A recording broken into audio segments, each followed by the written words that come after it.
மாரடைப்புனா என்னன்னு தெரியறது இல்லை, வாயு பிரச்சனை என்னன்னு தெரியல. உடனே ஹாஸ்பிட்டல் போயிடுறாங்க, அவங்க உடனே ஆஞ்சியோகிராம் பண்ணிடுறாங்க, முடிஞ்சு வச்சோம், வாழ்க்கையே முடிஞ்சிடும். அதாவது சாதாரணமாக அந்த இடத்துல வலி வருது அப்படின்னா என்னன்னு கேட்டீங்கன்னா அது வாயுவால் வரக்கூடிய தோஷங்கள் தான். அப்போ அந்த மாதிரி உங்களுக்கு ஒரு வேளை வாயுவால் தோஷம் வருது அப்படின்னா இந்த வருமங்களை கையாளுங்க. இல்லைன்னா உங்களுக்கு வருமங்களை கையாள முடியலையா, உடனே சுக்கு எடுத்துக்கங்க. சுக்குக்கு மிஞ்சின மருந்து இல்லை, சுப்பிரமணியத்துக்கு மிஞ்சின தெய்வங்களேன்னு சொல்லுவாங்க. அப்போ அந்த சுக்கை எடுத்து தோலை சீவி தட்டி போட்டு சுடுதண்ணி ஒரு 4 டம்ளர் தண்ணி ஊற்றி நல்லா கொதிக்க வச்சு வடிகட்டி குடிச்சிட்டிங்க அப்படின்னா உடம்புல எந்த வலி இருந்தாலும் சரியாயிடும். உங்களுக்கு ஒரு இருதய தவிர வலி ஏதாவது வர மாதிரி இருந்தாலும் உடனே சரி. சரிங்களா? அதை நீங்கள் இப்படியும் லேசாக வலிச்சோடனே ஹாஸ்பிட்டலுக்கு போனீங்கன்னா அவங்க என்ன பண்ணுவாங்கன்னா உடனே ஆஞ்சியோகிராம் பண்ணி உங்களை நிரந்தர நோயாளி ஆக்கிடுவாங்க. 10வது என்னமோ உள்ளுக்குள்ள என்னமோ வைக்கிறாங்களே, ஸ்டண்ட் என்னமோ வைக்கிறாங்க. அதாவது அவங்க மனித உடலாக பார்க்கறது இல்லை. அவங்க தெரிஞ்ச வரைக்கும் எல்லாமே மிஷின் தான். ஒரு கார் மாதிரி ஒரு பைக் மாதிரி அவங்க பார்வையெல்லாம் இருக்குது. ஏதாவது பிரச்சனையா உடனே தூக்கி போட்டு வேற மாட்டிக்கலாம் அப்படிங்கிறது. ஆனால் நம்ம உடம்பு அப்படி கிடையாது. இந்த உடம்புக்கு ஒரு சக்தி இருக்கு கொடுக்கல. இது என்ன பண்ணுதுன்னா தன்னைத்தானே புதுப்பித்துக் கொள்ளக்கூடிய ஒரு சக்தி இருக்கு. இதுக்கு நம்ம இந்த இருதய பலத்துக்காகவும் ஒருவேளை மாரடைப்பு வந்தவங்க இருந்தாலும் சரி. ஆனால் இந்த ஸ்டண்டு வச்சவங்க ஆஞ்சியோகிராம் பண்ணவங்களுக்குலாம் இது வேலை செய்யாது. ஏன் அப்படின்னு கேட்டீங்கன்னா இயற்கையாகவே நம்ம உடம்புல வரக்கூடிய எல்லா பிரச்சனைகளும் சரி செய்துக்கிறது நம்ம உடம்புக்கு ஒரு நல்ல ஒரு சக்தி இருக்குது. ஆனால் நம்ம செயற்கையாக ஏதோ ஒரு வேலையை பண்ணி வச்சிட்டோம் அப்படின்னா அது மறுபடியும் நம்ம என்ன பண்ணாலும் அந்த பழைய நிலைக்கு வருவது ரொம்ப கஷ்டம். அதனால தயவு செஞ்சு நீங்கள்லாம் விழிப்புணர்வு அடைஞ்சிருங்க. அதனால முதல்ல இதுக்கு நம்ம கையாள வேண்டிய வருவம் என்னன்னு பார்த்தீங்கன்னா நடுக்கு வருவம்னு சொல்றோம். அது நடுக்கு வருவம் அப்படிங்கிறது கைகள், புறம் கைகளில் நடுவிரல் மொழியிலிருந்து 2 விரற்கடை மேல நடு பகுதியில் இருக்கு.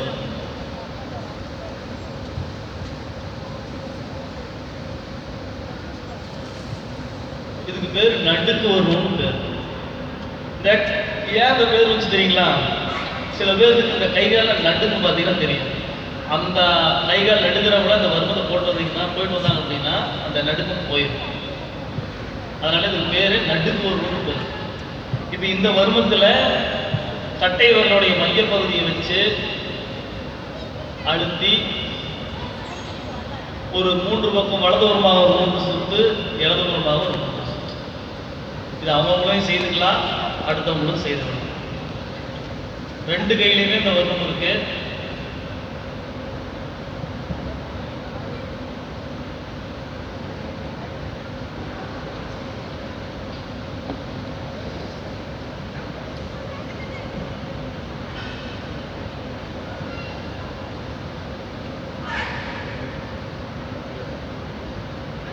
அடுத்ததாக நம்ம பார்க்குற வருவோம் தட்சணை கால வருவோம். இந்த தட்சணை வாங்குற இல்லைங்களுக்கு தட்சணையெல்லாம் வாங்குவோம்.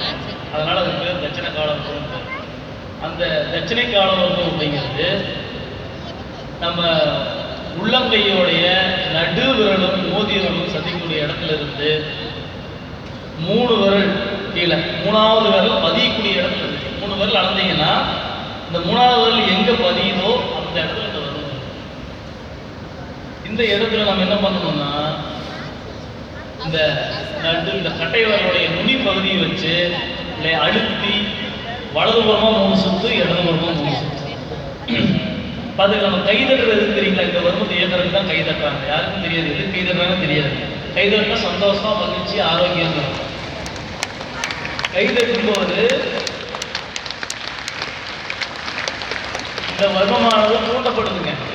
கை தட்டினா நமக்கு ஆரோக்கியம். ஆனால் எதுக்குன்னு யாரும் சொல்லி தரது இல்லை. எல்லா விஷயமே செய்யலாம், ஆனால் எதுக்கு செய்யறோம், ஏன் செய்யணும் தெரிஞ்சு செய்யறது இல்லை.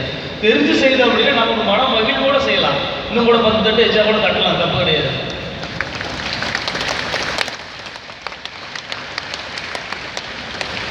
அந்த மாதிரி இந்த இடத்துல நம்ம நடு 3 விரலை வச்சு கட்டை விரலுடைய நுனிப்பகுதியை வச்சு அழுத்தி வலது பக்கம் 3 சுத்து, இடது பக்கம் 3 சுத்து, 2 கையிலையுமே நம்ம சுத்திக்கணும். அதுக்கு அடுத்ததுங்க திவளைக்கால வருமம். இந்த திவளைக்கால வருமம் அப்படிங்கிறது இடது பக்கமாக தான் இருக்குது. இந்த விலங்கு வரும்னு சொல்லுவோம். அது என்னன்னா பார்த்தீங்கன்னா காரை எலும்பும் புஜை எலும்பும் சேரக்கூடிய இடத்துல இந்த வருமத்துக்கு பேரு விலங்கு வருமம்னு பேரு. அந்த விலங்கு வருமத்தில் இருந்து 4 விரல் கீழே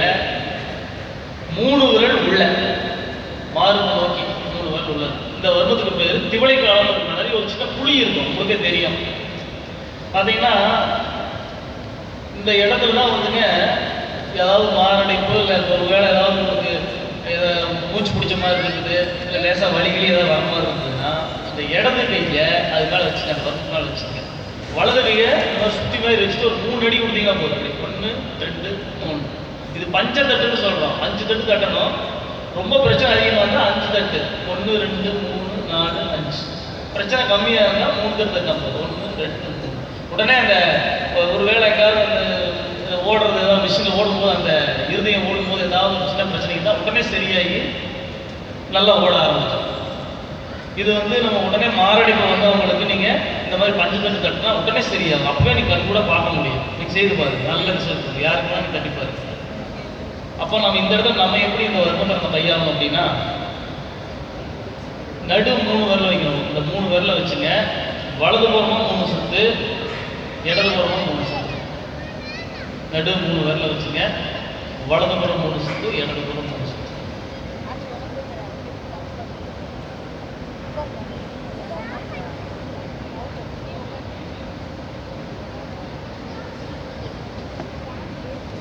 அடுத்ததுங்க திசை வர்மம் பேர். இந்த திசை வர்மம் அப்படிங்கிறது எங்க இருக்குதுன்னா, நம்ம மார்பு காம்புல இருந்து ஒரு விரல் மேலே இருக்கக்கூடியது திசை வர்மம். இந்த திசை வர்மத்தில் நம்ம அழுது அதிகமாக கொடுத்துடக்கூடாது. ஏன்னா இது ரொம்ப மென்மையான பகுதி. அதனால இந்த சந்தன விரல் இருக்கு இல்லையா, அதாவது இந்த சுண்டு விரலுக்கு அடுத்த விரல், இது பேர் சந்தன விரல். சந்தனம் இருந்து வைக்கணும். அந்த விரல்ல லேசாக அழுத்தி வலது புறமா 3 சுத்து, இடது புறமா 3 சுத்து.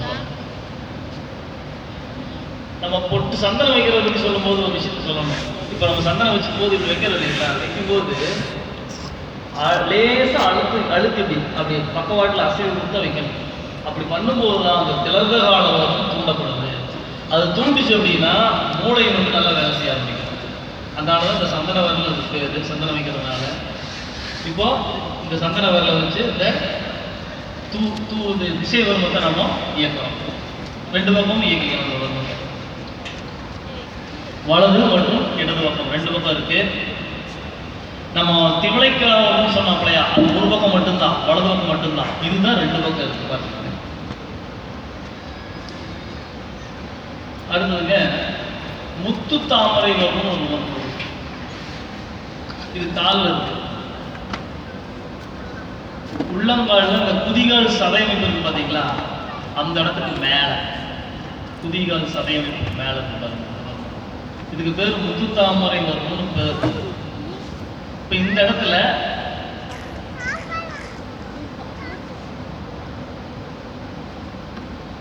நம்ம கட்டை விரலை வச்சு அழுத்தி ஒரு வலது பக்கம் ஒரு 3 சுத்து, இடது பக்கம் ஒரு 3 சுத்து சுத்திட்டா போதும். இது அவங்களும் செய்துக்கலாம், அடுத்தவங்களும் இப்படி செய்துக்கலாம். சரி, வர்மம் முடிஞ்சது.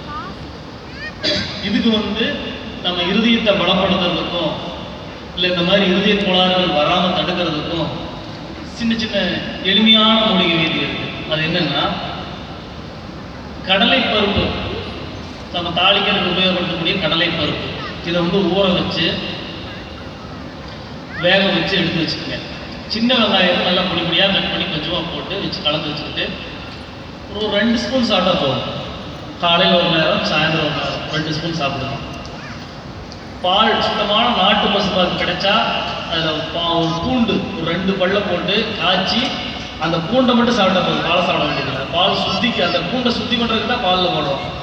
அந்த பாலை குடிக்க வேண்டியதில்லை, அந்த பூண்டை மட்டும் சாப்பிட்டா போதும். பூண்டு வந்து தொளிக்கக்கூடாது, அதை வந்து உடைக்காமல் அப்படியே போட்டு பாலில் வேக வைங்க. வேக வச்சாலும் அது தொழில் தனியாக கழுந்து வந்துடும். அதுக்கப்புறம் நீங்கள் அப்படியே சாப்பிட்டுக்கலாம். அதுக்கு அடுத்தது மதியம் என்ன பண்ணணும்னா, இஞ்சி சாறு, எலுமிச்சை சாறு 2 சம அளவு கலந்து சாப்பிடணும். இந்த 3ஐயும் பண்ணிட்டு வந்து அப்படின்னா இறுதி சம்மந்தப்பட்ட எல்லா கோளாறுகளுமே சரியாயிடும். இதுக்கு நீங்கள் ஆஞ்சியோ பண்ண வேண்டாம், சர்ஜரி பண்ண வேண்டாம், ஸ்டண்ட் வைக்க வேண்டாம், எதுவுமே பண்ண வேண்டாம். அடுத்தது பார்த்தீங்கன்னா இப்போ ஆஸ்துமா.